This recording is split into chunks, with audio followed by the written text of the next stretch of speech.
这金赛纶到底有多惨？铁蒙开进入娱乐圈，年少成名赴黄泉。9岁那年啊，他从1000多个竞争者中杀出重围，拿下电影《旅行者》的主演，凭借天才般的演技啊，不仅斩获了最佳新人奖，还一举成为了韩国踏上戛纳红毯最年轻的女演员。这是外界眼中她光芒万丈的起点，却也是她坠入地狱的开始。很多人嘲笑她一手好牌打的是稀巴烂呀，但是事实上，金赛纶的手里啊，从来就没有过好牌。她的童年呢，是从一场被生物拽向死亡的惊魂坠楼开始的。生父呢，早早就抛弃了家庭啊，患有严重抑郁症的母亲因为不堪重负了，把她们3姐妹呢拉到了阳台边，企图带着她们一起跳楼自杀。是年幼的金赛纶呢，死拽着阳台的栏杆啊，哭着哀求，才把这个母亲的求生意识啊给换了回来。他救了全家，却从此呢被当成了提款机。母亲替他接下了全是一般同学根本就不敢碰的18禁题材，被家暴、患重病、被遗弃。他每天在片场演绎各种令人作呕的悲惨事件。有一次呢，他发烧啊，烧到了40度，母亲不仅没有让他休息，反而是硬逼着他站在零下27度的冰天雪地里啊，拍一场淋雨戏。这场戏呢，一直熬到凌晨4点，直到他彻底烧迷糊了，才被送去了医院。之后呢，这位母亲甚至在采访中骄傲的炫耀，多亏了那些个痛苦的经历啊，女儿才能够把那种深入骨髓的痛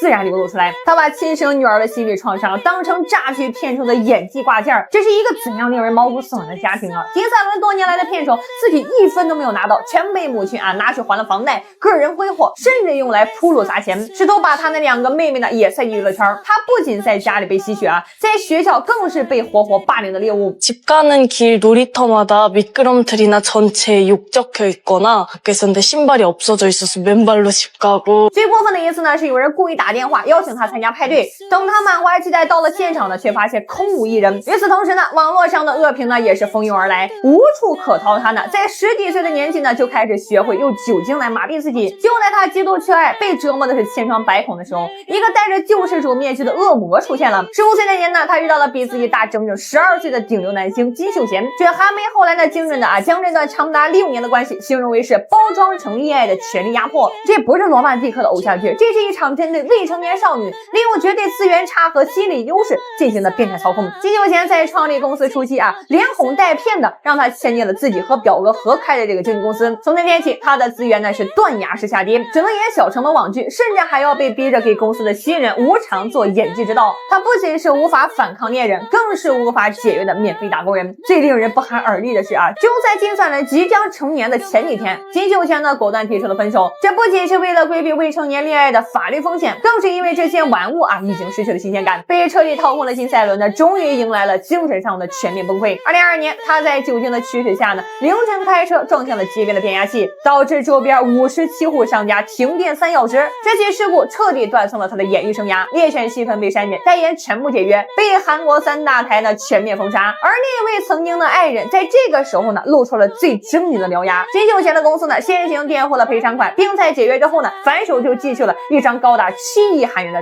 天价催债信。从小赚的钱呢，全被母亲挥霍，如今身上却背了7个亿的债。被逼入绝境的他呢，只能去这个咖啡店去打工啊，结果被网友痛骂是故意卖惨。他尝试去演小话剧去谋生，立刻遭到集体举报抵制。他被拍到偶尔去打德州扑克，瞬间引发全网道德群嘲。韩国社会没有给他留下一丝一毫的喘息空气，欠钱不配活啊，打工是作秀，付出是不要脸，怎么选都是死。在最绝望的时候呢，他向金秀贤求助啊，希望宽限还款时间。结果呢，金秀贤不仅已读不回，甚至反手把他的联系方式直接泄露给了媒体。在最后呢，他发出了那声微弱的是近乎是悲壮的求救。在眼泪女王热播的时候呢，他上传了一张与金秀贤当年的亲密贴脸照，随后秒删。他不过是想用这种方式换来自己应有的回应，换来的呢是金秀贤团队冷漠的火速撇清，以及网络键盘侠铺天盖地的荡妇羞辱。所有的求救都被当成了作秀，所有的呼喊都被当成了敲诈。于是呢，在2025年金秀贤37岁生日的当天，金赛纶呢选择了自杀。而在同一天，金秀贤在社交媒体上呢高调的晒出了堆成小山一样的粉丝生日礼物，这成了韩国娱乐圈史上最讽刺、最残忍的对比。直到他死后半个月，他的家人才和记者联手啊，开始曝光这段畸形恋情情的真相。活着时候呢，他被当成了摇钱树抽筋剥骨啊，死了之后呢，他的悲剧呢还要被作为流量猛料再次被炸出一次。9岁的时候呢，他的出道作品叫做《旅行者》，他用尽了全力离开了那个贫民窟，最终抵达的却是毁灭。临终前呢，他的最后一部作品叫做《吉他手》，他弹完最后一个音符，用死亡逼迫这个装聋作哑的世界听完他最后的控诉。如果真的有下一世，千万别再做明星了，也别再做懂事的长女了啊，就做一个普普通通的，不必供养任何人，不必向任何人苦苦哀求的快乐女孩吧。